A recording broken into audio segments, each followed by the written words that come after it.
Alors, je vais répondre à la question de cet abonné qui dit comment on fait pour identifier les personnes chargées négativement. Alors, c'est très simple. Pour ceux qui sont chrétiens, c'est écrit dans la parole de Dieu que vous les reconnaîtrez à leurs fruits. On reconnaît l'arbre à son fruit. Donc, si quelqu'un est chargé d'une énergie négative, ça ne va pas se cacher, ça va se manifester dans l'être et dans la vie de cette personne. Et donc, pour détecter, pour identifier une personne qui a une énergie potentiellement négative, il suffit juste d'observer la personne. Et je vous dirai déjà une chose, observez la personne dans ce qu'elle dit. Les personnes qui sont chargées négativement ont toujours un phrasé négatif. Je m'explique.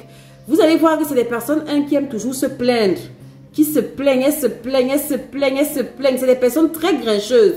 Elles se plaignent. Ah, chaque fois qu'elle vient, elle cherche, elle est à côté de toi, elle va se plaindre. Oh, le pays va mal. Oh, tout est corrompu. Oh, cette personne-là, elle se plaint. C'est comme si elle, dans sa tête, là, tout est noir dans la vie. Ça commence par là. Ça doit déjà te mettre la puce à l'oreille.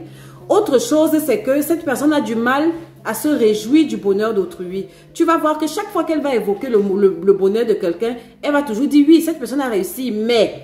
Donc, elle parle toujours de ce qui ne va pas chez les gens, de ce qui ne va pas. Elle ne peut pas avoir une discussion sur une personne positive de bout en bout. Non, elle va commencer par le positif et après, elle va terminer par le négatif. Donc, tu comprends déjà que cette personne-là, en fait, elle est négative dans ses dires. Elle a des dires qui sont très négatifs. D'accord? Et maintenant, autre chose aussi que je pourrais te donner, c'est la vie.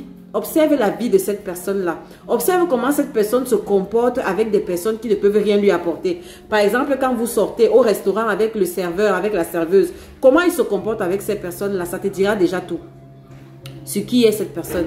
Et puis, écoute cette personne, laisse cette personne te parler de sa vie.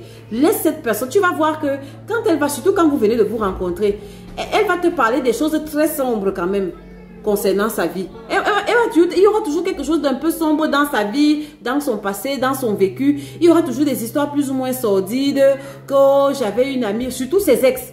Écoute bien quand cette personne va te parler de ses ex. Il y aura toujours quelque chose de gros. Soit j'ai une ex qui s'est suicidée, soit j'ai une ex que depuis là, sa vie tourne en rond. Il y aura toujours quelque chose de très négatif. Et maintenant, l'autre détail qui n'est pas des moindres, c'est comment tu te sens au contact de cette personne. Dès que tu finis d'être en contact avec cette personne-là, tu as une baisse d'énergie. Dès que tu finis d'être en contact avec cette personne-là, tu deviens bête, tu ne réfléchis plus ou bien tu tombes même carrément malade. Ça là, c'est des signes que c'est quelqu'un qui est très chargé.